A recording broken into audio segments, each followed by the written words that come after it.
Good evening, everyone, ladies and gentlemen, and welcome to the March 11th, 2014 meeting of the Downers Grove Village Council. It is my distinct privilege and honor to call this meeting to order. There are copies of our agenda on either side of the room. If you haven't already done so, please feel free to go to the sides. I think they're still there. Pick up a copy, and you can follow along with our proceedings tonight. There will be multiple opportunities for public comment, both with respect to items that are on our agenda tonight, as well as a segment under number 4 on our agenda, which is dedicated to public comments of a general nature. So at that point, if folks have any questions or comments of a general nature, we'll invite you to come down and share them with us at that time. We're also going to do a little room switcheroo tonight, as we've been doing lately. When we get into our discussion under our first reading, it's item 9B as in boy. We will be having our village facilities discussion in another room. It's called the break room, because the committee room is being occupied by something far more important than anything going on here tonight, and that is people exercising their civic duty and right to cast their votes in early voting. So we will be holding our discussion, our workshop discussion about facilities planning in a different room tonight. It is our custom and our honor to begin every meeting by reciting the Pledge of Allegiance. So at this point, I would invite everyone to please rise and join us in reciting the pledge. I pledge allegiance to the flag of the United States of America and to the republic for which it stands, one nation, under God, indivisible, with liberty and justice for all. Thank you very much for that. I'd now like to ask our fine village clerk, April Holden, to please call the roll. Commissioner Jose? Here. Commissioner Olson? Here. Commissioner Rankin? Here. Commissioner Barnett? Here. Commissioner Newstead? Here. Commissioner Durkin? Here. Mayor Tully? Here. Thank you very much. That brings us to item 3, which pertains to minutes of prior council meetings. We have one set of minutes to approve tonight, and those are our minutes from our regular council meeting of March 4th, 2014. Do any members of the village council have any questions, comments, changes, corrections to that set of minutes? Hearing none, seeing none, do I have may I have a motion to approve? So moved. Second. All in favor? Aye. Any opposed? Those minutes are approved as presented. Thank you. And that brings us to item 4, which, as I mentioned earlier, is dedicated to public comments of a general nature. If there are any questions or comments from any members of the audience with respect to items not appearing on our agenda tonight, but matters of a general nature, we would invite you to please come down to the podium. The protocol is to give us your name and address, and we would welcome hearing from you.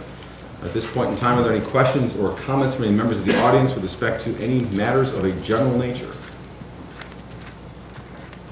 Hearing none, we will move to item 5, which is reserved for council member reports. This is where council members have an opportunity to share goings on in the community or make other announcements of general interest. At this point in time, I will start to my far left, Commissioner Barnett. Do you have any council member items to report tonight? I do not, Mayor. Thank you. Commissioner Olson. No report. Thank you. Commissioner Newstead.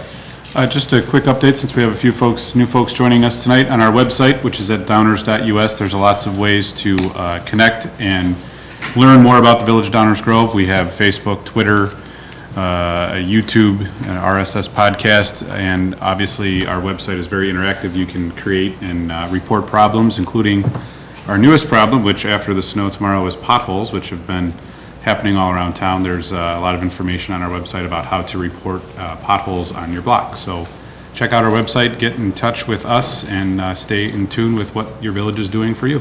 That's it, Mayor. Thank you. Thank you very much, Commissioner. Commissioner Jose. No report, thank you, Mayor. Commissioner Rankin. No report, thank you. Thank you. And Commissioner Durkin. Yeah, actually, I do have a report. I just want to report out that Commissioner Barnett, Manager Fieldman, myself, along with Michael Casser from the Economic Development Corporation and Laura Crawford, President and CEO of the Downers Grove Chamber of Commerce, all participated in the Chamber drive down to Springfield this past week. We had an opportunity to meet with a number of legislators. If not, we left information for them through their assistants regarding the topics and our views, positions on various parts of legislation that are either before or will be coming before the General Assembly. And that's all I have, Mayor.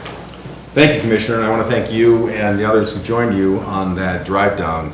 We have found that making multiple trips to Springfield to bend the ears of our legislators, both those who represent us in our districts as well as others throughout the state, is more effective than one big drive down. So I know we've had either through ourselves, through the Chamber of Commerce, or through DuPage Mayors and Managers, multiple trips. Thank you for going down on this drive down. I was unable to attend it due to work obligations, but there's another one coming up through DMMC in early April that I am planning on attending, and it reminds me to remind all of you of when that is. So those of you who haven't gone down or would like to, there would be another opportunity to go down and bend the ears of our legislators on issues of municipal importance and to our shared constituents. So I will follow up with each of you and remind you of that date. Thank you. I have no report at this time, no council member report items at this point in time. So that brings us to item 6 on our agenda, which is reserved for public hearings. We have no public hearings tonight, so we're moving right to item 7, which is our consent agenda. Do I have a motion to approve the consent agenda as presented? So moved.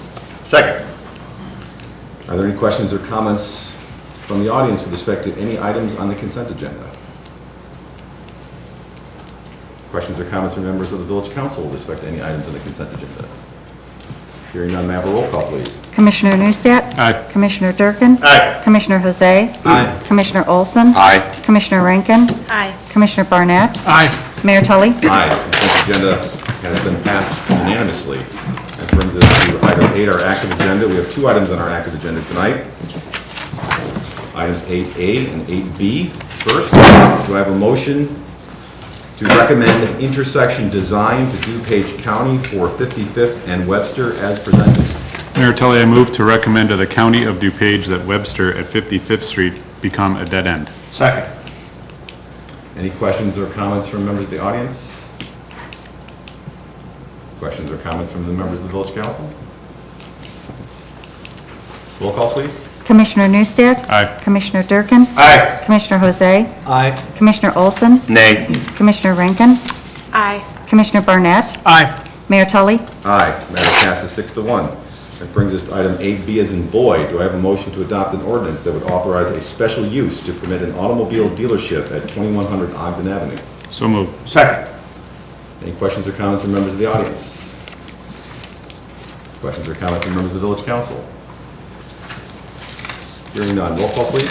Commissioner Neustadt? Aye. Commissioner Durkin? Aye. Commissioner Jose? Aye. Commissioner Olson? Aye. Commissioner Rankin? Aye. Commissioner Barnett? Aye. Mayor Tully? Aye. This matter passes unanimously, and that brings us to the end of our active agenda and on to our first reading or our workshop agenda, where items are presented for consideration and discussion by members of village staff and for potential action at a later point in time. We do not vote on first reading or workshop items here tonight. So for first reading or first presentation, we have a couple of items tonight on our agenda, items 9A and 9B. As mentioned, 9B, which pertains to village facilities, that discussion will take place after we wrap up our other agenda items tonight, and we'll move a little bit further east in the building for that meeting. As is customary, first reading or workshop items are presented by village staff, so I will ask Manager David Fieldman to please introduce the item or introduce the person who will be introducing the item. I will do both. I will introduce an ordinance authorizing a special use to permit a multifamily residence at 715 to 719 Rogers, but our Community Development Director, Tom Daybreiner, has the background information on this petition. Tom. Thank you. Good evening, Mr. Daybreiner. Thank you. Good evening, Mayor and Council. We are looking for an approval of this item on the March 18th active agenda. Here is the location that we're talking about, on the corner of Prospect and Rogers, southeast corner. Here's an aerial showing that view of what exists out there today. And then a street view. Here's thanks to Google, a picture of, you may notice that there's no snow and the grass is green. To the left is Prospect, to the left, I gotta get this button right, is Rogers, and then this is Prospect running north-south, this is running east-west. And you get a sense of where the existing structure is, and I've outlined it here just to make it a little bit easier to see, for everyone to see. If we move down to the south to about this location and look northeast, you have the building shown there. And you get a sense also from these two pictures of the slope generally from north to south that you experience in this area. Here is a elevation view of the north elevation. I just wanted to show a couple examples. You all have the plans in your packets. And then the west elevation along Prospect. The applicant was good enough to create a model so you get a sense of the slope and as well as how it would be situated on the property. I thought the model did a pretty good job. Here's another view, generally looking west but from a higher perspective. The proposal is to construct a 6-story apartment building. It's 4 stories of residences, 48 units of residential, and 2 stories of parking. We are looking at 32 one-bedroom units out of those 48 and 16 two-bedroom units. The lower level parking is restricted, and there is a roof garden, as you saw in the model. It complies with all zoning ordinance bulk, density, open space, and setback requirements. It meets the goals of the comprehensive plan in terms of dense development near train stations as well as a mix of housing types in the community. The Plan Commission met on February 3rd, 2014, and had lengthy discussion on this. The discussion focused on building security, traffic, density, and building design and compatibility with the neighborhood. Ultimately, the Plan Commission supported and recommended this item to you favorably with a 7-to-1 vote, with the majority believing that the standards for special use approval under Section 28.1902 of the Municipal Code that those standards were all met. The dissenting opinion disagreed that it met the general welfare portion of Standard A, really in terms of bulk and how it fit into the community. That is the presentation from staff perspective. I'd be happy to try to answer any questions. I know the petitioner would like to speak as well.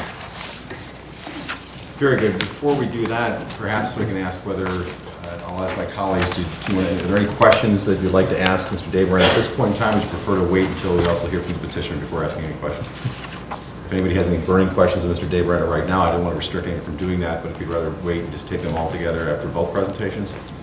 Makes sense to me. Acceptable? Yep. Very good. And thank you, Mr. Daber. You're not off the hook yet. We may have questions for you later, but we'll be glad to hear from the petitioner at this point in time. Welcome back to Village Hall, Mr. Rathje. Good evening, Mr. Mayor, council members. Thank you very much. My name is Kenneth Rathje from Rathje Planning Services. I'm here along with the petitioners, RMG Realty, which are represented by Michael Gatto, George Maragos, and Richard Gatto. Our project architect is Dean Pizarski, and our project civil engineer is Robert Gudmundson. We're here requesting approval of a special use for a multifamily development in the DT zoning district on the 3/4 acre parcel of land located at the southeast corner of Rogers and Prospect. The building has 2 parking levels and then 4 levels of residential. The lowest level of the parking is mostly below grade because there's about a 13-foot drop between the northwest corner of the property and the southwest corner of the property. Each of the parking levels will have either 48 or 50 parking spaces, 48 in the lower, 50 in the upper level. The lower level of the lower level parking garage will be accessed at the southwest corner of the site on the Rogers side. The lower level will be mostly enclosed. It's characterized as an open air project for HVAC purposes, but it's basically an enclosed structure. It will be accessed by a gated entry along Rogers Street. The upper level of the parking will contain 50 parking spaces, which will be for residents and for guests. That will be accessed via, I'm sorry, the other one was on Prospect Street. This one will be accessed on Rogers Street, and this will also be the level which will provide the residential access to the property. The proposed building is to be a concrete and steel building, which will be sheathed in terracotta. At one point, we were still considering brick, but we've decided to go with what we think is the higher quality terracotta structure.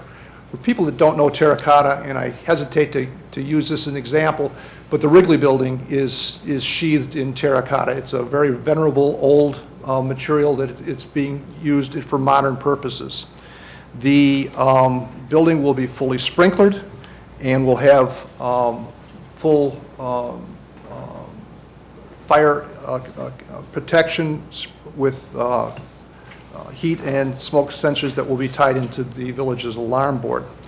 The building will have a height as measured from the average grade along Rogers of approximately 54 feet and will have a height as measured along the Prospect side of 58 feet. The 4 residential levels will contain a total of 48 units, of which 32 are one-bedroom and 16 are two-bedroom. The one-bedroom units will have an area of 700 square feet, along with a 34 square feet protected patio deck area. It's protected in that it's inset into the building so that it only has one wall exposed to the outside, which means that these patio areas can be used in a much longer range of weather, protected from the rain and protected from exposure. The proposed two-bedroom units will have an area of 1,071 square feet with 103 square foot protected balcony. The units are being designed to have, I think a lot of developers call them condo quality finishes, which means we're going to be using all stainless steel appliances, granite countertops, ceramic floors in the kitchens and bathrooms, wooden floors in the living areas and common areas, and carpeted floors in the bedrooms. Each unit will have its own water heater, furnace, and air conditioning unit. They won't have to rely on a centralized unit, which can be a maintenance problem. Security will be via 2 lobbies. Access to the building will be via 2 lobbies, one in the lower level and one in the upper level, and access will be controlled by a computer-controlled fob system. With respect to green space, the DT zoning district has no requirement for green space. However, as an amenity to the residents and as being responsible to the neighborhood, the plan has been prepared with a total of 12,766 total square feet of green space. Some of the green space is at grade, some of it's within containers that's partially covered by the building, and some of it is on the roof. Landscaping is equal to the equivalent of 39% of the site, and I think about 18 or 19% of the ground area will be covered with landscaping. With respect to public improvements, we're obligated under Section 1914B of the Municipal Code to make certain public improvements. As the east side of Prospect currently does not have curb or gutter or sidewalks, we're obligated to install curb, gutter, and sidewalks. We will have to saw cut and mill the pavement of Prospect so that the curbing can go in, and then the replacement repair pavement can be put in. Due to the nature of the construction, we are already planning to replace all of the sidewalks on the Rogers Street side of the property. Additionally, staff has asked us to replace a small section of sidewalk which runs north of the north line of the Rogers Street sidewalk to Rogers Street, as it's in place, but it will be offset from what the new sidewalk is, so that we can get that sidewalk in order. We're going to be replacing that section of sidewalk. With respect to stormwater management, the proposed development is only adding about 1,072 square feet of additional impermeable material onto the site, and is therefore under the county village stormwater regulations exempt from having to provide storage. We are, however, providing a stormwater quality improvement with a containment structure which will be used to filter out sediment and oils. Other features that we have include a roof garden which will have a couple thousand square feet of 2,700 square feet of modular and partially pervious landscaping, which water will be collected and then be distributed down and be used to water some of the other landscaping. With respect to traffic, following the Plan Commission meeting, the village staff asked the petitioner to have a traffic study prepared. We hired KLOA of Rosemont, and they did their research and found from census material that within the area near the subject property, approximately 30% of the residents use public transportation. This is certainly one of the features that attracted us to this site. Based on their case studies, KLOA indicated that a building of this size should generate a peak traffic of 5 trips in and 22 trips out during peak AM, and 20 trips in and 10 trips out during peak PM, but that would be without giving due consideration to the fact that about 30% of the residents in that area would typically use public transportation. So those numbers should be factored down by 30%. What that means in the case of Rogers Street, which the traffic engineers have indicated has a daily capacity of between 8,000 and 10,000 cars, it currently carries only about 3,500 cars, or about 35 to 45% of its capacity. The other street where traffic would route would be obviously Prospect Street, and according to the traffic study, Prospect carries a total of only about 220 cars per day, which is a mere fraction of what that roadway could carry. It has a very short distance where it runs into prairie, so it's not a very attractive route for people to use to bypass to go anyplace. One of the factors that we took a look at very early on, because we know that it's a question that always comes up, is the demographic projections for a project like this and how it would affect the schools. We took a look at what was available in terms of demographic studies that each of the school districts has undertaken, and we found out that the Downers Grove School District Strategic Plan, District 58 Strategic Plan, which was prepared in 2012, is indicated that the school-age population, especially for Leicester School, was going to be anticipated to decline in the coming years. The report indicated that 510 students were in attendance during the 2010-2011 school year, and that was going to decline to 485 students during the 2015-2016 school year. I'd give you the page citation, but there was an unnumbered report. Near the end of the report, under the heading Demographic Study Overall Highlights, it indicated probable slight decrease in enrollment at Hillcrest, Kingsley, and Leicester.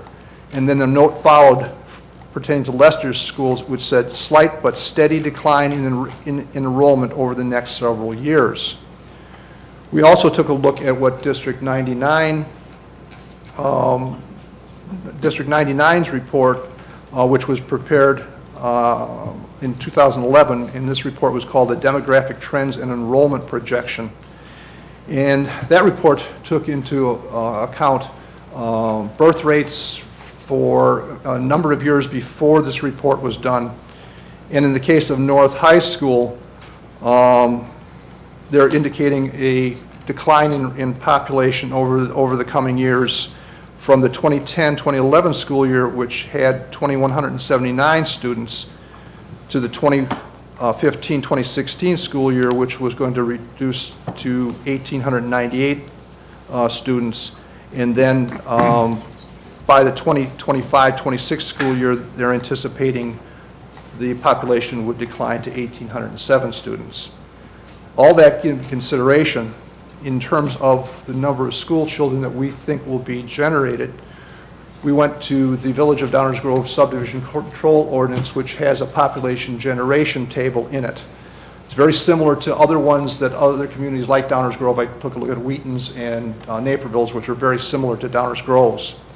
For a dwelling with 32 one-bedroom and 16 two-bedroom units, the K through 8 generation anticipated is 1.96 students, statistically at any one given time.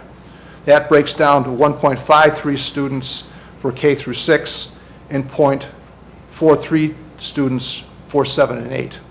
With respect to grades 9 through 12, the generation is anticipated at 0.74, or just slightly less than 3/4 of a student statistically per year.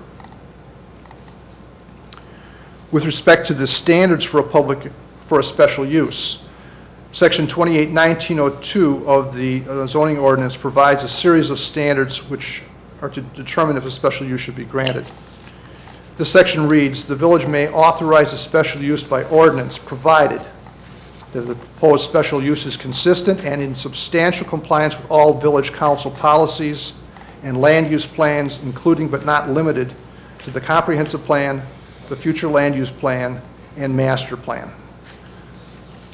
With respect to the first section, which is not a specific enumerated one about consistency with the comprehensive plan and the master plan, we found that there are a couple of applicable objectives.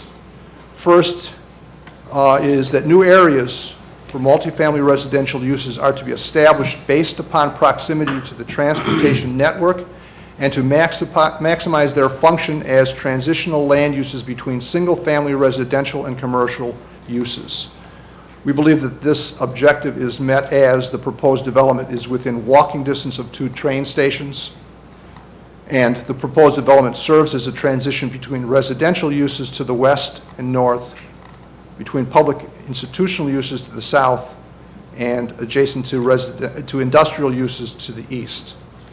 The second of the applicable objectives from the comp plan is that development should promote residential development of a variety of housing and dwelling unit types and densities.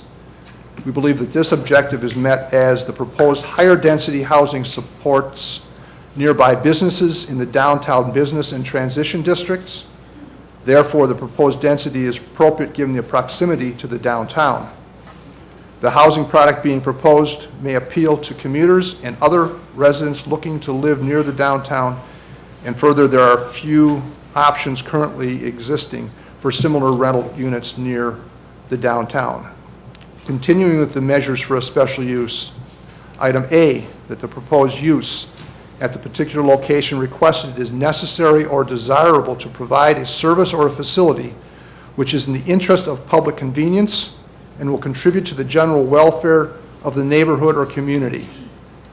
I'm going to quote from my material that I provided as part of the petition. A housing stock which offers a variety of living opportunities with a variety of different amenities is a key land use element for any successful community. Different types of dwellings serve the needs of different residents depending on their work destination, their age, or their stage of life.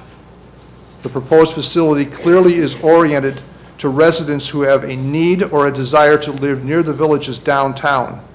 This living opportunity offers many commercial and service opportunities as well as convenient access to excellent transportation opportunities.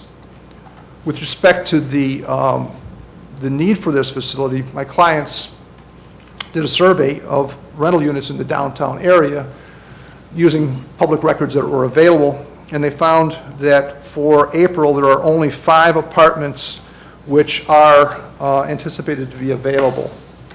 And none of these are in buildings that have the finishes or the modern features of the proposed building. We touched base with downtown management with our project.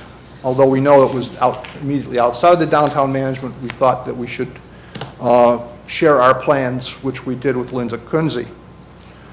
Linda was unable to be here tonight, and she provided me with the following letter. Ken, the Downtown Management Board of Directors was shown the plans for the apartment complex on Rogers Street proposed by RMG Realty Group. The board sincerely appreciated your time in meeting with me and having an opportunity to view these plans. This property is located outside of the DMC's special service area and our jurisdiction. However, I can assure you of a great need for upscale new apartments in this area. We receive calls on a weekly basis from young professionals moving out to the suburbs because of the access to the express trains and all major highways, the downtown shopping areas, major employers, etc. The proximity to the downtown will allow your residents to have access to our banks, shops, dining, and entertainment along with the library, post office, village hall, and churches. We wish you much success with your development plans. Signed, Linda Kunze, Executive Director, DG, Downers Grove Management Corporation. And I'll provide a copy of that letter. With respect to Measure B, that the use will not, under the circumstances of the particular case, be detrimental to the health, safety, morals, or general welfare of persons residing or working in the vicinity, or injurious to property values or improvements in the vicinity. I've broken down the measures for health, safety, morals, general welfare, and property values. With respect to health, residential uses generally do not pose any health implications in the same way that certain business or manufacturing uses do. So this one really is not a problem or an issue for this development. Safety. The proposed building is going to be constructed consistent with the village's building codes and life safety regulations. The entire building is to be connected to the village's alarm board with heat, smoke sensors, and it will be fully sprinklered. The upper levels will be sprinkled with a wet pipe system. The traditional wet pipe system is one used in heated spaces, while the lower levels will be sprinkled with a dry pipe system, which is so that because that'll be an unheated space and you can't have frozen sprinkler pipes that will function. The entire building will have an electronic access control system. There will be video monitoring, and access to the building for emergency purposes has been designed specifically according to the suggestions which we received from the fire prevention staff when we met with them early in the development process. With respect to general welfare, we felt that the two items of general welfare that were most appropriate to investigate were traffic and impact to the schools. I've reported on both of those. The traffic and impact to the schools are both de minimis. With respect to property values, the replacement of a tired early 20th century industrial building with a new, modern, desirable multifamily residential building will do nothing to then add value to this part of the village. Frankly, the industrial building has become, simply because of its age and nothing more, somewhat of a blighting influence, which it's time to replace.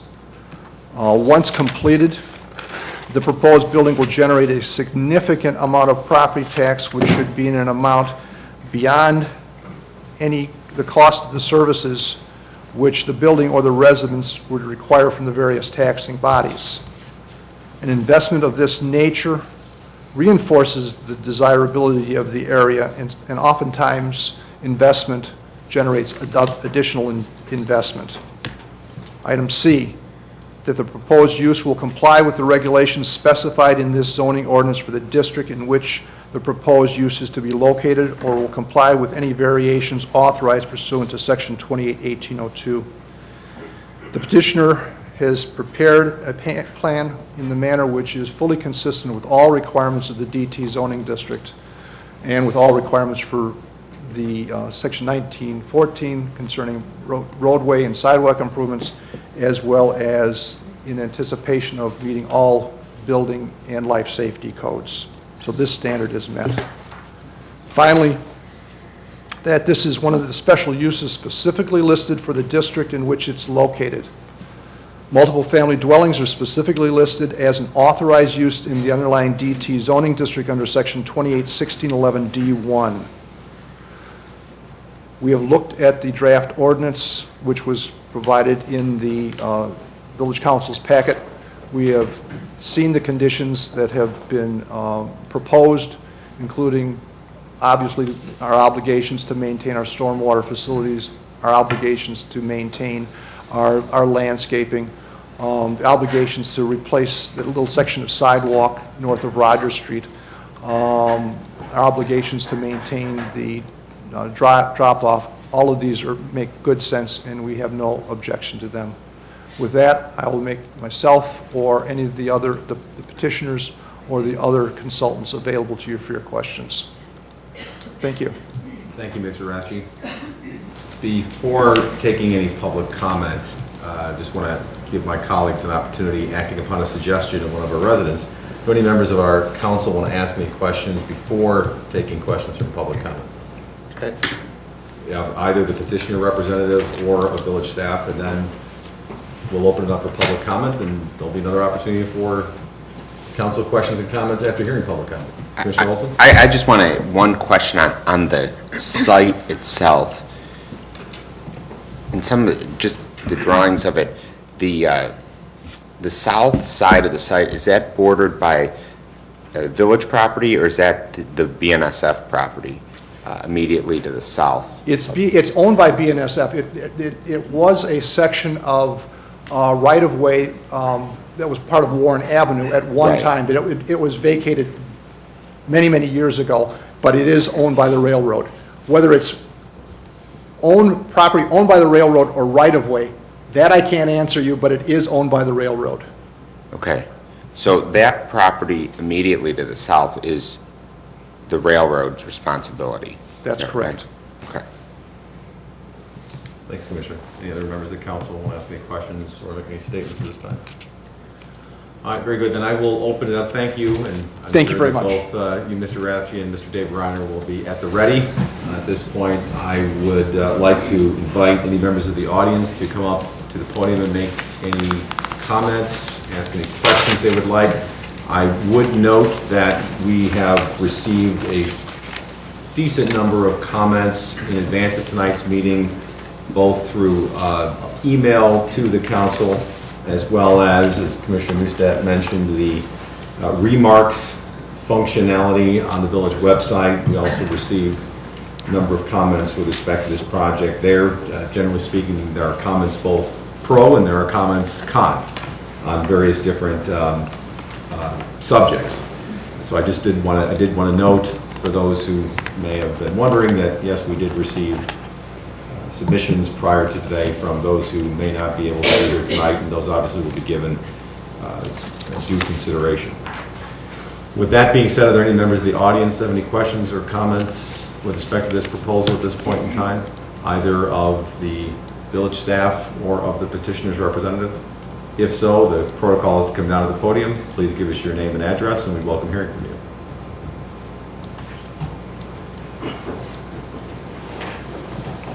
Good evening. Good evening. My name is Bill Grant. I live at 4800 Prospect Avenue, which is right on the corner of Prairie and Prospect. I would be certainly affected by this, as the 200 units or cars that come down that block would likely increase, so I'm not happy about that. And I don't know if it could be possible to put the scale back up on the slide, but I think it'd be interesting to see for the audience as well as for the members to see in scale. If you go back actually a couple where it's highlighted, right in here, where one of them is highlighted here, and to scale out what that would actually look like, I think there may be one previous to that. Yeah. And I think it'd be interesting to see what this proposal would look like and how much higher that is going to look like, what it's going to look like when this is completed. I can tell you I live 2 blocks up to the north at Prairie, and sitting at on Prairie and Prospect, you can see the end of one of these. Let me think. This is Prospect. You can see the end of this 1-story building right there. That's just 1 story. So I just wanted to give the members just a scope. I'm sure you know that already. How much that there's no doubt. I've lived there for 17 years. This is an eyesore to a large degree down there. I just don't think that a 6-story apartment building is the right call for something like that. Some nice, maybe 2, I mean, I'm not opposed to apartments. That's all fine. Maybe a 2-story apartment would certainly be adequate there. Townhouses would be, I think, better. But a 6-story apartment complex, I think, doesn't even go in that area. I don't know if you call that a transition area, I think I'd heard someone say. But I just wanted to express my displeasure with that it even got to this point, so that's it. Thank you, Mr. Grant. Appreciate you coming down and sharing your views on this project with us. Other questions or comments from members of the audience with respect to the proposed project? And again, as a reminder, we will not be voting on anything tonight. We're putting this forward for discussion and presentation. Please. Good evening. Good evening. Mayor, Commissioners, thank you. Thank you for considering what people have to say. That's all we can ask of you. You've received some letters. I received one more, if I may approach. Sure, if you can, in exchange, just give us your name and address so we have it for the record. Minor formality. Jim Harkness, 736 Franklin Street. I have a question about when the traffic study was done. I don't know if we have a specific answer to that. That should be readily ascertainable. The traffic study was prepared about 2.5, 3 weeks ago. Okay, thank you. Thank you. Some of the concerns that have been expressed to me and some that I would ask you to simply consider is that at this point, the traffic study, from what I heard, sounded to be based on statistics, not an actual traffic study. It also does not seem to take into account weekends or the marketing aspect of this project toward one demographic, which is empty nesters, who may not be commuting or may have other uses and may not be walking to the train lines at all. It also did not seem to take into account sidewalk traffic, traffic into the neighborhood surrounding the area, which is residential, toward the parks and other uses. It also seems to be based on a decrease in residential and school use, which is an anticipation by the proponent. In other words, there's nothing wrong with having high-density housing in Downers Grove and changing the nature and aspect of the community. Also, the comment that Prospect is a short route, I think, ignores the congestion on Fairview and Washington and the train line crossings. And it doesn't take into account the number of residential houses that will be passed by those cars traveling through that area. I didn't hear anything about the rooftop access, which is access to approximately 50 people.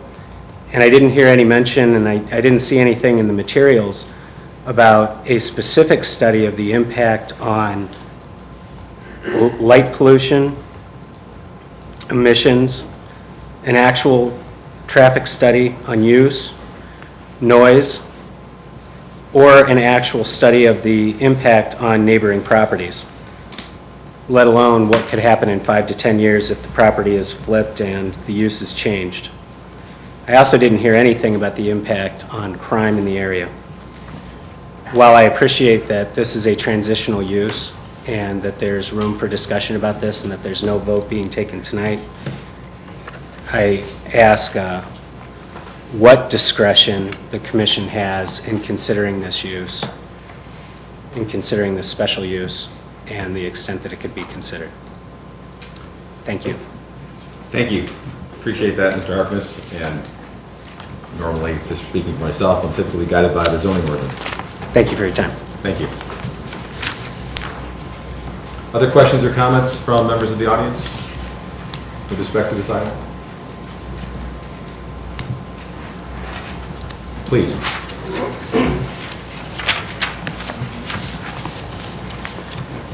Hi, I'm Scott Roush. My address is 826 Rogers Street, so I'm right in the path, and I can tell you that my only concern, overall, I'm probably in favor of the site being redeveloped.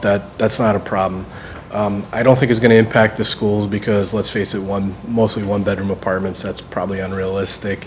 I think you're going to get a lot of commuters, but I think on the weekends, I think the point that we're not addressing is on the weekends, there's no grocery store downtown. I mean, yeah, there's Lemon Tree, but, you know, they're going to need to go to Walmart, grocery stores, Walgreens, stuff like that. There's going to be people driving. There's going to be a lot more traffic on the street than we've anticipated. But the good news is I have a very easy solution to fix it. Right there on Rogers and Prospect, if we dead end that and just carry the curb straight across, that would force the traffic to go onto Warren. Of course, it does kick it down the street, but the reality of it is it will limit the traffic on Rogers, and it'll encourage people to use the Warren into the side of the garage. There's also another issue that we're not talking about, is that's on the top of a hill.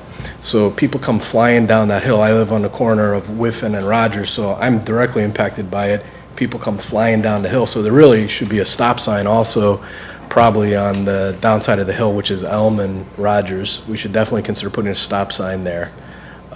So that's really my only thoughts on it. I don't think it's going to negatively impact the property values, nor do I think it's going to really put a positive spin on the property values either. I think it's just, for me, it's just a simple question of public safety through traffic concerns.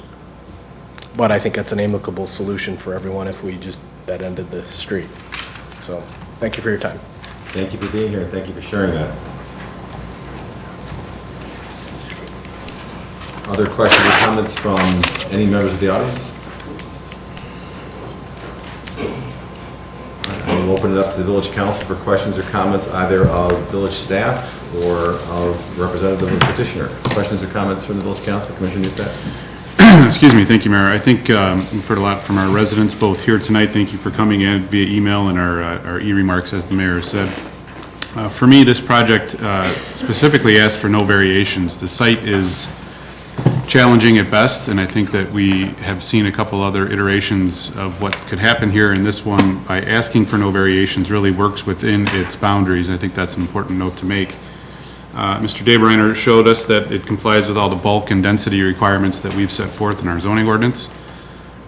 The building is fully sprinklered and will, it sounds like, have some sort of safety and security system, which I think will be help with some of the issues that have been raised. One of the other things that is interesting to me, not too long ago we were talking about affordable housing. While these apartments may not be affordable, but we learned a lot about our housing stock in Downers Grove. And this segment of housing stock was not very readily available. And it shows that there is a need for this type of housing stock in our village, and I think it'll be good to have an option for commuters and for possibly empty nesters to look into a downsized situation. We've heard a little bit about the existing site and its appearance and its current use. I think this project will take a older building and add a new and up-to-date building, and specifically an up-to-date building with stormwater best management practices. This village has worked very hard to find ways to deal with stormwater, and a simple separator on site on the property doesn't sound like a very glamorous thing, but it does do a lot to mitigate runoff into our stormwater system. And anybody who's driven down there knows that there's a big inlet to our stormwater system right underneath the tracks there. So there's a definite stormwater need in that general area. From my perspective, I think that this project meets the standards for approval. I am in favor of this project and look forward to hopefully having this move forward so we can begin to offer our residents and hopefully maybe some new residents a new place to look to call Downers Grove home. Thank you, Mayor. Thank you, Commissioner. Other questions or comments? Commissioner Olson? Just a couple questions. I thought I read this somewhere, and now I can't find it. What is the price point suggested for these? It's been suggested. Mr. Mayor, may I? Oh, yes, by all means, Mr. Rathje, please. The anticipated rents are $2 a square foot per month. So for the 700 square foot units, that would be about $1,400, and for the larger units, right around $2,200 per month. Okay, thank you. You're welcome. Then, while you're there, I'll just stay here for a little bit. You mentioned there was discussion about brick versus terracotta. Yes. I'm not an expert in this area, but I just want to understand a little bit about perhaps if there's a little more color you could give on why the terracotta was chosen. You said it's a higher quality material. Is this a higher lifespan of the material than brick in terms of the lifespan, building itself? The system, and I'm going to be a little bit over my skis. I should let the architect, but I'm up here already. The system that we are using will have the main building be constructed of steel and concrete. So the skeleton of the building will be steel and concrete. The terracotta material is being manufactured in a panelized system, which will be hung from the exterior of the building. And it's called a rain shield system, which provides just a really excellent weatherproof strategy to deal with the building. It's a very handsome material. We're going to be using, I don't know if there's, did the sample board get here tonight? You guys got it. Okay, well, anyways, we're going to be using both a flat panel material, and which will have a series of, what were the lines called, Dean? What were the lines called? The control joints. That would be if it would be a brick and mortar building, that would be grout lines, but the control joints. Right. And then we're going to be able to, because they can manufacture these materials for us, we're going to have some scored sections in the upper areas that will be in size about 3/4 of an inch to create some texture, and then additional ceramic baguettes along the bottom. It's a very handsome, long life material. It's just like brick. It's made out of clay that's fired in the kiln. So it is, it's the same thing, it's just in bigger panels, and then the manufacturing of allowing to make these in these panels that can be put up, hung on and bolted on, rather than have a mason put these items brick by brick. It creates a reasonable way to deal with the construction on as tight a site as that is, without with minimal convenience to the surrounding area. It goes up fairly quickly that way. And it enhances the architectural value of the building. Well, that I'm learning is very much a taste issue. Right. And my taste is, yes, it does. I've been involved with a lot of buildings in this town, from precast concrete up at Opus on 31st and Highland, to the marble and stone buildings up at the Esplanade. And I'll tell you, this stuff is a very nice and I think pretty neat material to be using. Well, I appreciate that additional description. I know that there was some concern that I came into this meeting with about the appearance of the building, about the ability of this building to fit in with the surrounding, the surrounding buildings, the character of the community. So I certainly, We got a sample board here. I think you're going to find out more than you bargained for in a minute here. Well, no, this is really, I think, this is really good. This is what this looks like. I mean, it's a brick. Okay. But it's a different. Get back here. And thank you for bringing that in on short notice. I appreciate that, yes. So is it like Drive It, that's colored? Oh, no, not at all. It's like brick. This is part of the actual sample of the terracotta. It's a heavy material made from clay, just like brick is, that's fired in a kiln. It's ceramic. When we're done looking at that, will you face it to the audience so they can look at it? Certainly. You got this in there? Looks pretty heavy. No, I got stuck on it. Mayor, that's all the questions I had at this time. I appreciate the additional description, and this is helpful to bring the sample in. Shall we flip it around for the audience? Are you got it? If the council's done Well, viewing it, sure. I don't know if they all had an opportunity to see it, so. Sure. Sure, why not? It's so heavy.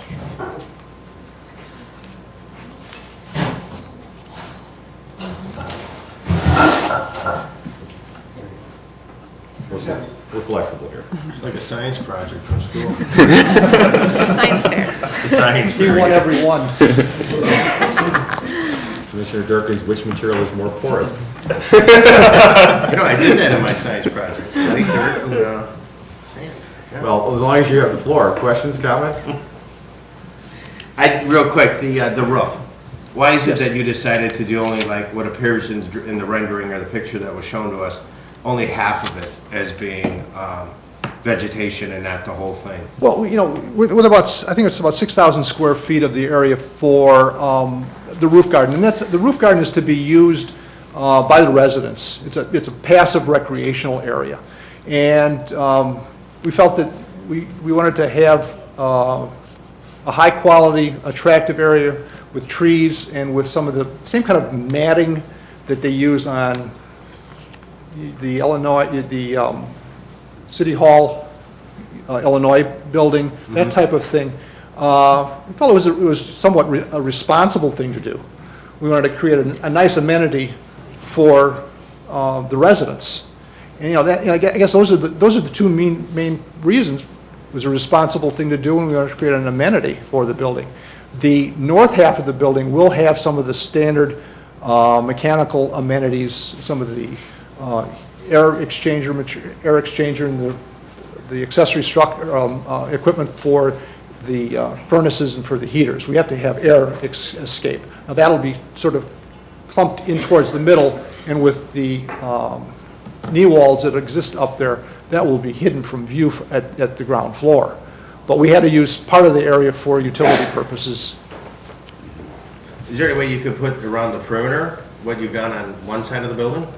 As you look at the picture, the right, could you continue that on the left along at least the perimeter? Well, there is a limit on our budget, and this was above and beyond anything we had to do, because there's no green space required in the DT zoning district. Could we have done it if there had been enough money to do that? Possibly so, but the north area is not an area where we're encouraging the residents to go, because that's going to be more of the mechanical area, and we want the residents to enjoy that. It's primarily been designed for the residents who are up there. The lower level landscaping is being provided to the general public and for screening purposes and for enhancement of the building at the lower level. You have to remember, about 2,000 square feet of the landscaping is on the roof. The other 10,000 square feet is at the lower levels and at ground level. So I think that there is a budget breaker issue and a maintenance issue to have that all the way around the building, and its utility and its benefit for it to be around the other side, it starts to get questionable, to the benefit, if we don't allow anybody to go over there and use it and enjoy it. So as I look at that picture now, is the railroad tracks to the left or to the right side of that picture, as you're looking at it, Ken? The railroad tracks are to the right. So if the railroad tracks are to the right, just a question I have. Why would you be looking to enhance against the noisiest part of the building versus where the residents are to the north, and having that vegetation to the north, looking on to the residents? Some of that was some of the design concept, and I'll let Mr. Pizarski answer that one for you. And that just came to me right now, because otherwise I would have asked that earlier. Dean Pizarski, 4728 Main Street here in Downers Grove. When we were originally putting together some preliminary designs, I spent a lot of time at the site, tried to input some of the important vista of the site, anticipated where functions would normally want to happen. The southern part of the site has a phenomenal view to the downtown area, and it was actually a key part of the element of the generation of preliminary plans to enhance that connection. When we have residents, as Ken so appropriately indicated, it's kind of a contemplative state. We did want to have some association with the activity of the train and its connection to some of the major metropolitan areas that we're a part of. But it is also, from a view standpoint, a vista standpoint, that is the most appropriate part of the roof in terms of the enhanced view. And also, as Ken had indicated, we do have some very minor mechanical needs. We do need to pressurize the stairs. We do need to condition the common hallways. We do need to condition the stairs. So there'll be some modest, they won't be very large, but some modest units on the north part of the building, centralized away from, the possibility of seeing from the general public. But that's basically the reason, is, it might make sense to go on the north side, but the southern side of the building really did seem to be where the natural activity zone should be. That makes sense to me. That's all I have. Thank you. Thank you. Commissioner Rankin?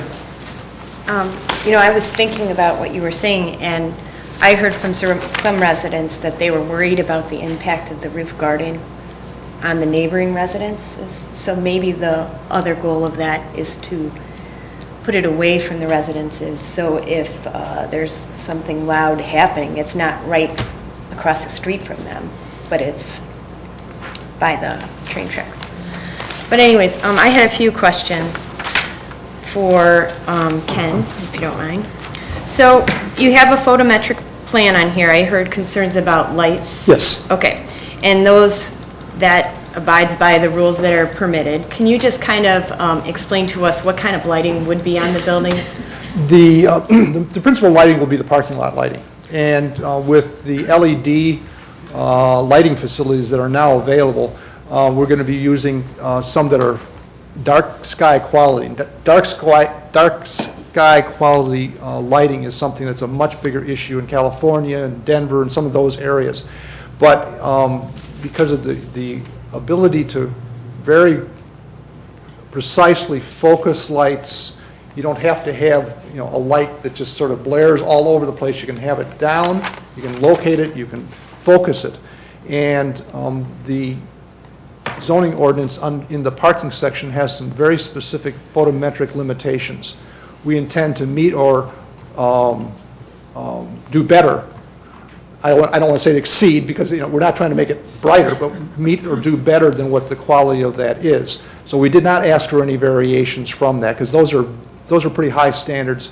And even since those standards were built, I think that the availability of the LEDs have really come along further, and it is our intention to use all LEDs. In one of the drawings, and I don't know if you got it, it shows the lighting, and it shows a lot of lights, a lot of fixtures, because they're small and they're very focused. We're not going to be using a few very, very bright ones that are hard to control. We're going to use many small ones that are to give a even light, because you don't want to have dark and light spots, because people's eyes don't adjust real quickly between a very hot spot and a dark spot. You want to have an even light, and it can be a little bit lower and even, and people can see what's going on. They can see if there's people, they can see if somebody's hiding, they can see if their cars are moving. It's not the brightness, it's the evenness and the avoidance of shadows. And we just didn't need to ask for any variations, because you have very high standards that are very reasonable, and we intend to meet those. Okay, thank you. My other question was, and you may have not figured this out yet, but are there going to be any rules for when people can use the rooftop deck? I have not had that conversation. I can make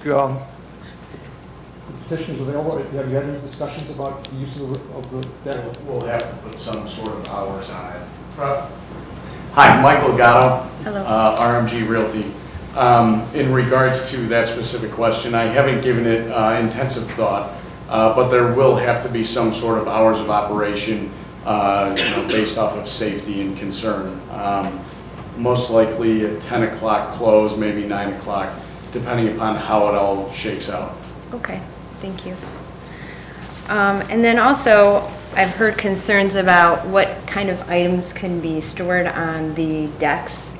Could we have maybe a condition put in that says, patio furniture and grills or something, so that it's not a storage area for personal items? What I feel is the necessary component is we will not allow any grills of a gas nature out there. You'll be allowed to have patio furniture. It will be an enclosed area on 3 sides, so I don't believe there's going to be a wind factor as far as taking furniture or a safety issue. But the grill, we will only allow electric grills on the exterior. Okay. That was all of my questions, I think, at this point. Thank you. I just clarified, they're not going to be allowing bicycles Okay. on the porches. That would be one of the items that I would want to put on mine, but, Not allowed, sorry. but yeah, but no, that would have to be something that would have to be kept in the interior. Okay, and then one other question I just thought of, and this is more for maybe Nan, which is, there you are. Will there We're be? expecting that one, were you, Nan? Will there be a neighborhood traffic study for that area coming up soon to address Mr. Rouch's concerns about traffic, or? I believe this area will be covered by the next neighborhood traffic study, which will be study number 4, which we'll be getting underway this fall. Okay, thank you. Thank you, Commissioner. Mayor, just on the topic, since we're just talking about bicycles, Absolutely. is there bicycle parking provided? Mandatory bike racks. And if so, there was just, the topic was posed, so I had to come in with that question, so. No, there will be a bike rack installed within the parking area. Okay, in the interior of the building. Interior of the parking area. There's one really good place, because we lost one parking space because it was just partially blocked by a column. Anybody could drive around it, but we just lost that one. So I've got just the perfect place for a bicycle rack that otherwise would have just gone unused. Excellent, excellent. Commissioner Durkin has a follow-up question. It's in light of the fact that you had mentioned regarding the electrical-only outdoor cooking equipment. Will you be providing, or will you be installing electrical outlets on the exterior of the building? Yes, we have to. Well, I hope so, okay. Because the last thing I want to see is somebody cooking an electric grill and an extension cord and shut the sliding door, and then we have a safety issue. No, we have to provide an outlet on the exterior. Code issue? Is it a code? Oh, okay. Well, good. That's all I have. Thanks. Thank you. Commissioner Barnett?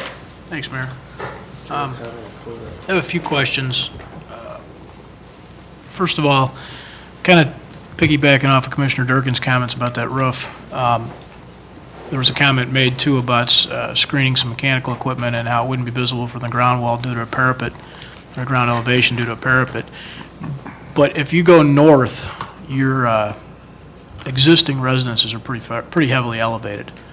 And so I'd like to think that anything that's going to happen on that roof, mechanically speaking, is screened not as considered from the surrounding elevations, but as considered from the top of the hill and Prospect. I mean, that's, there's a huge difference there. And a parapet may or may not screen it from the top of the hill on Prospect.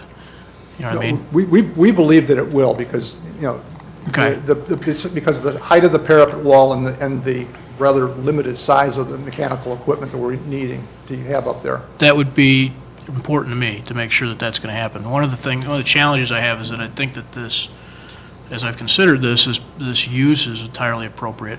But we also have, if we look at the comp plan, this specific site is listed as a catalyst site. So it's clearly one that we've got a lot of focus on and would like to sort of, for lack of a better term, do right and to some degree set precedent. And so, not trying to certainly offend those involved in design, but I'm sitting here, I can't tell if that's a hospital, a parking garage, or an apartment building. And that makes me a little nervous, because it's obviously designed to be internally and usage-wise an apartment building. But as we look around there, while there are apartments in the neighborhood, there's apartments or single-family homes, none of them look this big and this massive and this bulky, nor this institutional. And we shouldn't sit up here and talk about style, and I don't want to start doing that, but that screening issue is a huge deal. The green space that's visible from the elevated Prospect residential areas is a big deal to me. I want to make sure that we're really doing that right, because if, what we're all hoping for long-term is that this building is a success. What we're all hoping for long-term is that the comp plan is kind of fulfilled, which would anticipate further redevelopment along the corridor of the BNSF. And we need them to do it right. And I spent a lot of it's a time challenge. on I spent a lot of time on Google Earth looking at how other people put up their mechanical equipment in the downtown area. Yeah, but that's all stuff we wish we did better, too. There's new screening rules all over the place. Understood, but one of the things, we are paying attention, in fact, by concentrated the equipment towards the middle and away from the edges, and then having a reasonable height of a parapet wall. So I think that, you've said this in front of Mr. DeBreiner, you've said it in front of us, we get it. Okay. Moving on to the subject of traffic, we do have kind of an estimated traffic. The KLOA work is just sort of an estimate based off of 2011's traffic counts. And one thing for our staff, I don't need certainly an answer right now, but I'm wondering if KLOA or our team would have any idea was it just sort of general growth between 2009 and 2011, we had a 25% increase in traffic on Rogers as is. That's substantial in my mind, and we courts don't have anything 3 years newer for data. But when we say traffic and we talk about capacity, there's always, and I may be in the minority up here, but it's not going to come as a surprise to my colleagues. There's a traffic engineer technical definition of capacity, and then there's desired, which has, to my mind, lots to do with the neighborhood. And so while 8,000 to 10,000 cars could be handled by Rogers Street, if it's residential and it's dark and they're parking and it's raining and there's kids running, it isn't 8,000 to 10,000 cars, not in a million years. And so whatever the increase is, it's probably arguably de minimis in the context of 3,500 versus 3,570 or 3,700. But still, if there was anything that we could do or that we could suggest be done to try and mitigate the traffic and to try and keep it out of the neighborhoods, and as long as we're going to start redeveloping on Rogers what we want that traffic to really look like and what we want Rogers to really look like, it's important to me that we're talking about it before we go forward with a plan, because I've driven there in the recent few weeks in the middle of the dark, in the rain, driving over the hill, probably going faster than I should, as is everybody else, and all we're going to do is add to it. And while it may be a small amount, it's additive in the beginning of, hopefully, continued redevelopment of the area. And so I'd be interested in whether or not we have any ideas why we got this increase in the 2 years that we studied here. I'd like to see us have a current one before we decided whether there was no impact or not, rather than just a sort of a technical analysis of the physical attributes of Rogers. Because those to me are, from where I sit in my opinions about traffic in the village of Downers Grove, those are not enough opinion for me. They probably don't prevent this thing from going forward, but they may speak to what the village should require or should do in conjunction with the building, and it's important to me. So I hope that we'll do a little bit more work on traffic before we do any kind of moving forward with the project. I think that'd be appropriate for the petitioner's traffic team to get us those traffic counts you requested. Sure.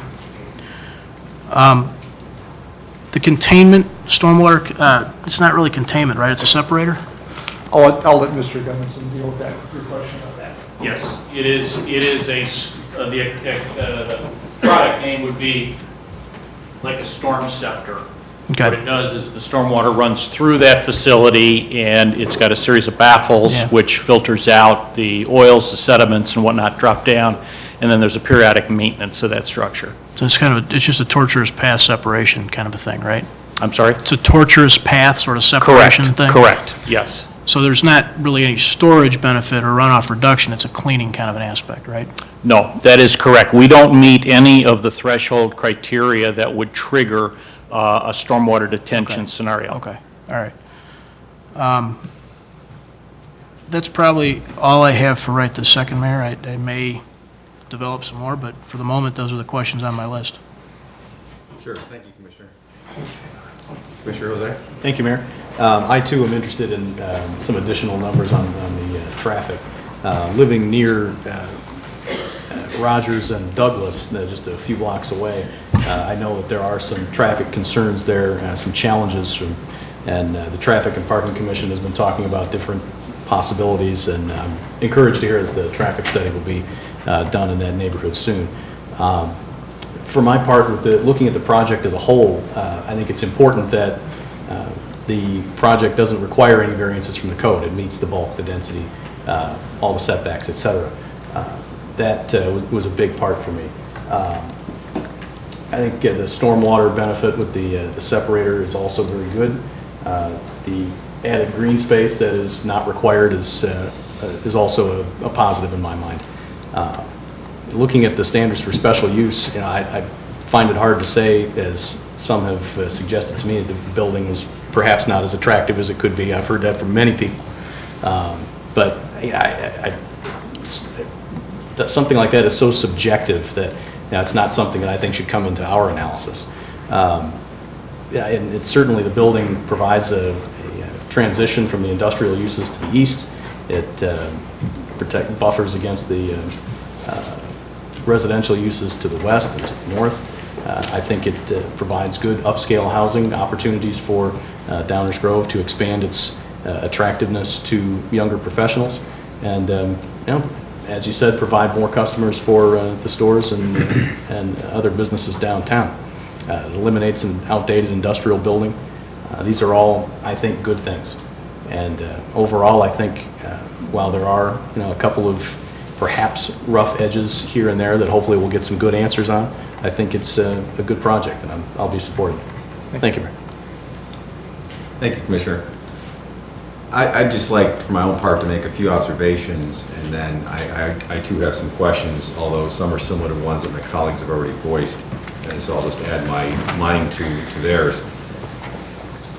First of all, taking a big step back, it's good to see us considering projects like this at all anywhere in the village, because in 2008, things were stopping and coming to a dead halt because of the economy. And it's nice to see the economy has recovered enough that projects are being proposed, that we have these conversations, which obviously are very important because everyone likes to see growth and prosperity in our community. We all want it to happen the way we want it in our backyards. That's just human nature. I get that, which is why we have these conversations. We listen to what everybody has to say because it's important. It's our community. But take a big step back and look at it from the 30,000-foot level. The fact that we've been having this discussion here tonight about a project like this is generally a good thing, because it's indicative of an improving economy, which obviously I'm glad about. But that doesn't mean that we do everything no matter what at any expense. I wasn't suggesting that. Here, in response to a question that was posed earlier, what is the guiding light here? Our zoning ordinance is the guiding light, and sections 28-1902 and 28-1903 are the two most pertinent provisions of our code. And 28-1902 sets forth, as has been mentioned, the standards for approval, and there are 4 pieces, A, B, C, and D, and Mr. Rathje went through those in great detail, which I appreciate. I know prior discussions have also gone through them in great detail. Subsection D is easily dispensed with because it is one of the special uses specifically listed for the district in which it is located, so there's really anything to talk about there. C is easily dispensed with because, as was mentioned by Commissioner Jose and others, there are no requests for any variations or exceptions or any bending of the rules with respect to what our zoning ordinance requires, so there's really nothing to discuss there. The preliminary statement of 28-1902, I believe, has been satisfied in terms of this being consistent with our comprehensive plan, future land use plan, and master plans, as well as the overall improved economic health of the community. And then we get to A and B, which oftentimes are the focus of these discussions. A being that the proposed use at this particular location is necessary or desirable to provide a service or facility which is in the interest of public convenience and will contribute to the general welfare of the neighborhood or the community. And I just want to pause on that for a second, because it's not just the neighborhood, it's also the entire community. Obviously, both are very important, but one of the things that we have to do here is balance both the neighborhood and the community, because we're elected to represent the entire community. And obviously, we would love to have every single decision we make be both a win-win for the neighborhood and the community, but sometimes we have to do a little bit of balancing and adjusting, and I think that there's some tools in the ordinance that allow us to do that. One thing that I have, and this leads to one of my questions, which is, I recall a fair amount of, and I was going to actually pick on Mr. Bedeloff, who was here earlier, from Choose Your Page.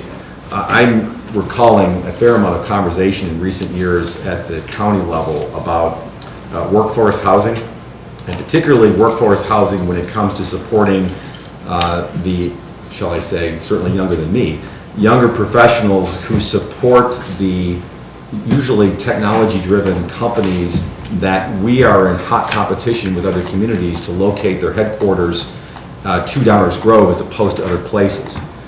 We compete with Chicago, we compete with other communities for desirable economic development, for corporate headquarters and whatnot in our community, because they have benefits of the entire community.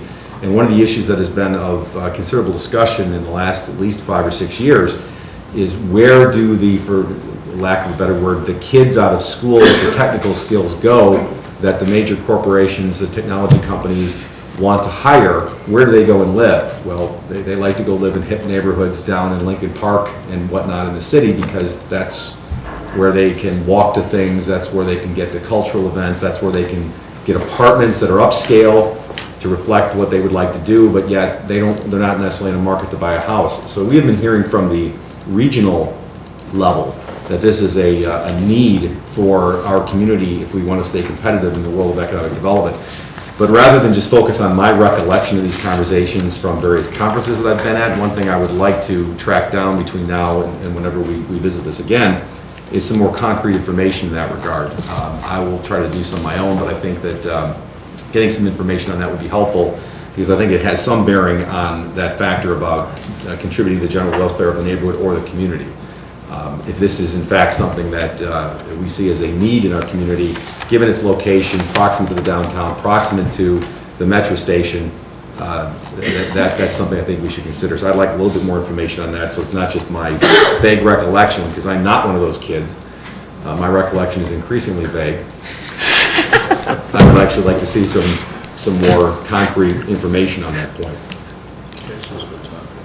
Well, I think even our own Economic Development Corporation has been talking about it, but again, rather than just my memory, I'd like to go back and get some more specific information. Then the other criteria, of course, is 1902B, which is sort of the flip side. That was intended. Yeah, that's flipped 3 times. Emphasizing flip.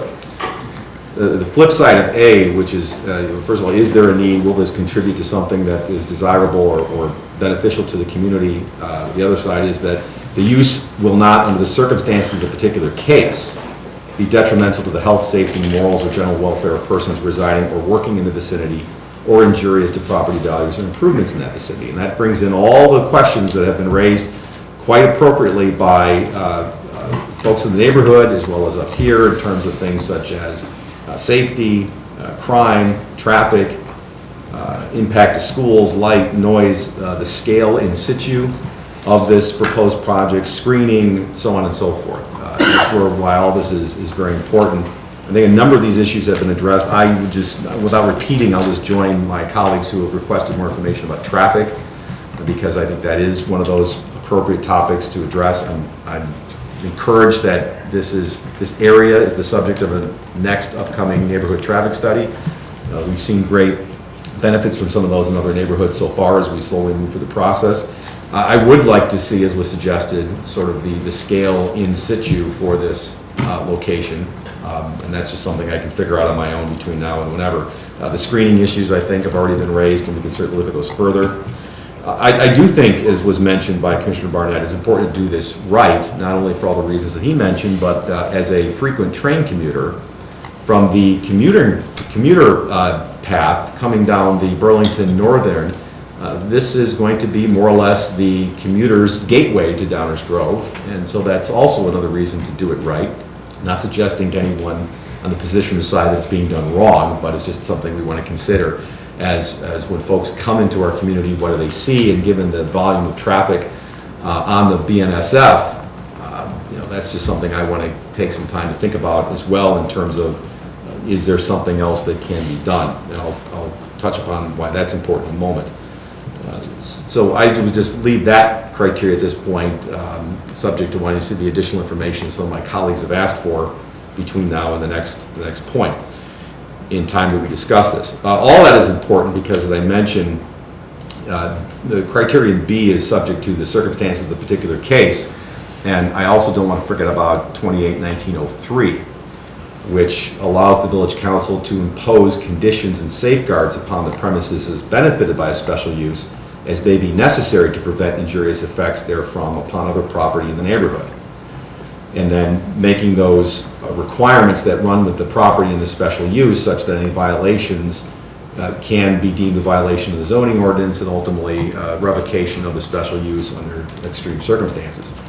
So it's important to identify what the concerns might be of the neighborhood, but then I think it's also incumbent upon us to see if there are ways by placing conditions on the special use under 28-1903, there may be ways to ameliorate those concerns so that the criteria in 28-1902 subsection B have been satisfied. And so the other thing that, once we get the answers to some of the questions that have been asked, the other question will then be, are there steps that can be taken by way of conditions on the special use that may mitigate them? And so those are some of the questions I have at this point in time. But I appreciate the very thorough discussion and analysis, because it certainly makes at least our job a little bit easier in identifying what the issues are. And once again, want to thank, and I'm not foreclosing any further comments from anybody, but I just want to take this opportunity to thank all the residents who took the time to both be here tonight to share their views with us, as well as to submit comments and questions to us in advance, both for and against. And I do hear that, I think on the one hand, folks would like to see the parcel redeveloped somehow, but it sounds like the major concern is traffic, and that's something that certainly as a village we are quite used to dealing with. Some would say effectively, some would say not, but we do deal with it quite regularly. I'll pause there. Again, we're not taking any final action tonight, and there have been a number of questions and requests for additional information. Any further questions or comments from members of the Village Council? Commissioner Barnett? Just to process one, there were comments made in the record from the Plan Commission. Is there, did I miss it, or is there not any ADRB requirement here? There's not. Is that just because it's in DT? Is that a zoning-driven thing, or is that a type of, how's that determined? There is no requirement to go before architectural review At all? for these projects, Okay. no. All right. So keep that in mind as we continue to talk about our zoning stuff. I think it's very fortuitous, not to get off track here, this has got nothing to do with this project, but as we go through some of these projects, they're leading to some of those aha moments that may have bearing upon the zoning ordinance that we're working through revising. I have one real quick. As a matter of fact, it just dawned on me from a conversation I had with the manager this afternoon. Because of the type of renter that you're looking to attract, are you going to have stations for electric cars to be charged? Either in the parking lot or on the facility or something? That's actually something we talked about, and that would be something that we could retrofit if there's a need for it. So it would be something you would do after, not before, as a marketing tool to attract? That was that's what our early discussion was, that would be something we would deal with if there was a demand, and then we deal with it in the number that would be required. That would be required, and that would be something that there would have to be a cost associated with the specific users using that, because it's a consumable that they're asking to plug into. Because I've seen through the real estate section of the Chicago Tribune on Sundays, some of the higher end apartments, especially in light that, knowing that this was coming down the track, I've been reading about that, and I see that they are doing things of such to attract the renter. Yeah. Especially at these rates where you are actually getting into a mortgage type of loan price. I'm seeing more and more Teslas driving around. I'm surprised, but they need to be plugged in. No, they do. I mean, Commissioner Durkin is actually trying to do is get a Tesla dealership on Ogden. That's what he's. Oh, you let it out. That's what he's really trying to do. Well, trying to top the Lamborghini. Should I tell them we've already got a dealership? I'm telling you, it's going to be tough. Other questions or comments from Village Council, Commissioner Olson? Yeah, I just was thinking about it, and I pulled up Google Maps just to look at this area some more. I've been looking at it throughout the process, the discussion. And one of the things that I was just thinking about, and this is not really an issue specifically with the petitioner, but just something that I wanted to raise. And when we're thinking about this site, one of the advantages of it is the proximity to the train station and the ability to walk to the train station. And I'm thinking about this winter that we just had that has been pretty intense, and there's a lot of issues with snow, and some people don't shovel their sidewalk, and narrow sidewalks and things like that. I'm just looking at the ability of a potential resident to walk from this building over to the Main Street station, which is only 2-3 blocks. It's a pretty short distance, but presumably they'd walk along Warren Avenue, and there's only sidewalk on the north side of that street, you know, standard residential size sidewalk, so it's not like a downtown sidewalk, which is wider. So, you know, obviously, I don't think this is obviously not something that the petitioner can control. This is sidewalk in front of other properties, but I think it's something worth keeping in mind in these type of zoning districts as we think about it, Warren Avenue and the ability to walk being such a key attractiveness feature of this building and potential future development along that corridor. You know, if there are ways that we, as the council or as the village, can sort of assist in ensuring that mobility, pedestrian mobility, is enhanced, you know, for example, along Warren Avenue where there's only currently a sidewalk on one side. So, just a thought, wanted to put that out there. Thoughtful thought. That's actually already on our high priority action item. It's an update to the new sidewalk plan that's coming later next year. Excellent, thank you. Such a good thought, someone already had it. But thank you for raising it. Other, Commissioner Rankin? I just wanted to talk about architecture and our role as a village council. I'm really grateful that we're not all weighing in on our opinion on architecture, because Commissioner Olson and I, or Commissioner Jose and I, would all have probably different opinions of, you know, what we think is attractive, and to try to come to the bottom of that, and that would just bog down the process, and I don't think it's necessarily our role to be controlling what a property owner can do on their property. So while we've heard comments of from people saying they'd like it to be more attractive, I'm glad that we're not burdened with that, because I think that would be a challenge to weigh everyone's opinions. So, Duly noted. I don't know. While we're considering whether we have any other comments, any final last comments or questions from members of the audience? Again, we're not taking any action tonight, and we will continue to be available electronically and in person and by phone if folks have any follow-up questions or comments after tonight's discussion. Hearing none? I just have one question. Yes, actually, you can ask a question too, Well, Mr. Redd. thank you very much.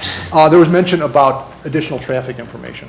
And, you know, it sounds like if there has been a significant change in traffic along along Roger Street, that's going to take a regional origin and destination study to figure out where it's all coming from, where it's all going to. That certainly is well beyond any impact of of what our building would do to the area. We're more than happy to provide additional information of an appropriate nature, but I'd like to know what it is that you would like us to provide in order to support our project. Sure, fair question. I'm going to try to anticipate what Mr. Fieldman's going to say. And then as I think what would be best for us to do is for us to work with staff to come up with a appropriate request with their guidance. Because your question is a fair one. What is it I'm being asked to provide, and is it something that's within the scope of reason? I don't think we're asking anyone, suggesting that we ask you to do anything unreasonable or undoable, but perhaps with the guidance of professionals here at 801 Burlington, we can provide that answer in a more specific way. Okay. Just counts, no OD. We'll work with you on, if it shows increases, we'll work with our traffic engineers to determine OD issues and generation, but if you could just get us the counts, that'd be great. Okay.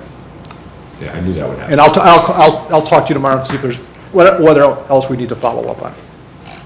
Thank you very much. Terrific. Thank you very much for the presentation, and thank you for being available to answer all our questions. Thank you.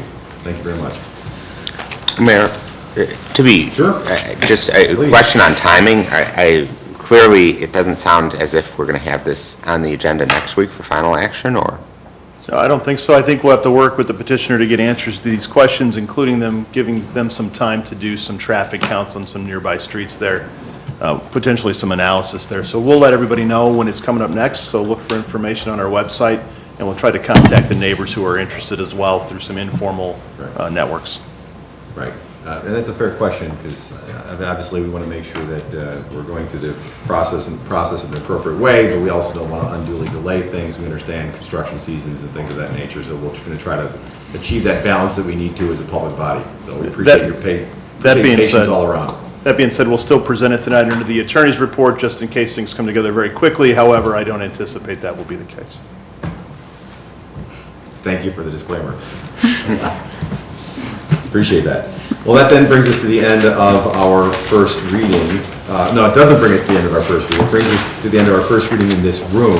We will be at the end of the agenda adjourning to the break room where we will pick up the discussion of, speaking of parcels of land near the PNSF, we'll pick up our conversation about this facility and the police station nearby and what the future holds for them when we get to the end of our meeting. So we'll skip forward right now to item 10, the mayor's report. I have no report at this time, so I will then ask for the manager's report. Item 11, Manager Fieldman. No report tonight, Mayor. Thank you. And I think I know what I'm going to hear on the attorney's report. Ms. Petrarca. You are correct, Mayor. I have only the one item, and that is the ordinance authorizing a special use to permit a multifamily residence at 715, 719 Rogers Street. That is all, Mayor. Thank you very much. Item 13, any members of the village council have any items of new business they would like to bring before the council? Commissioner Olson? Mayor, I'd just like to ask, several weeks ago, I brought forward the discussion of perhaps taking a position as village on the graduated income tax proposal in Springfield. City of Naperville took a position on this issue, I think it was last week.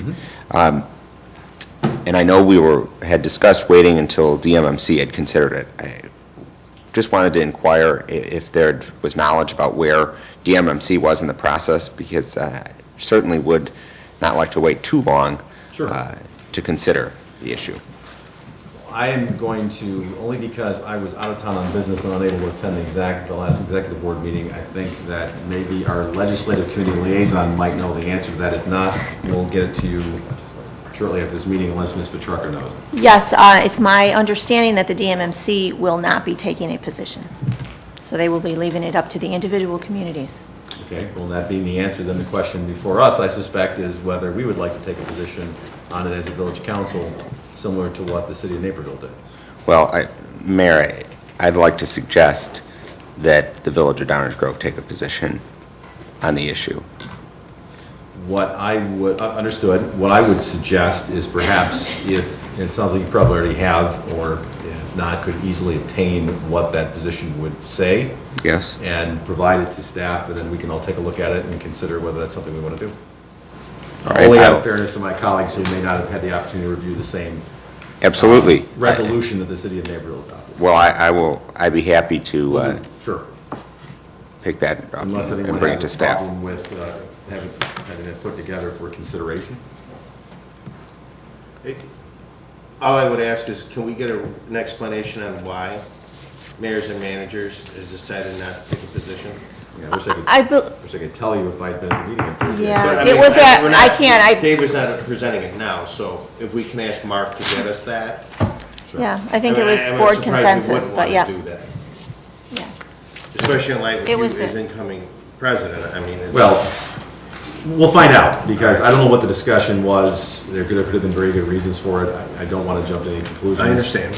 We'll find out what they were, and then we'll go from there. Good. I'm actually amazed that sometimes when you get 33 communities in a room, just like with aesthetics and architecture, they don't always agree. Sometimes we don't all agree. It does happen. We'll find out. Okay. We'll find out. Any other items of new business that any of the members of the village council will bring before the... Just one important one I want to raise, and that is I want to wish everyone a safe and happy St. Patrick's Day. That's very important. I will not be able to wear my green tie because next time we meet will be the day after St. Patrick's Day. It is a holy day of obligation, so I wanted to make sure. Brings us to item 14. Ask for a motion to adjourn into the break room to begin our informal discussion, continued informal discussion of the village's facilities plan, which is on our agenda as item 9B as in boy. So moved. Second.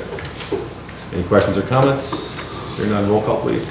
Commissioner Neustadt? Aye. Commissioner Durkin? Aye. Commissioner Jose? Aye. Commissioner Olson? Aye. Commissioner Rankin? Aye. Commissioner Barnett? Aye. Mayor Tully? Aye. Thank you. Good night. Have a great St. Patty's Day, and we'll see you next door.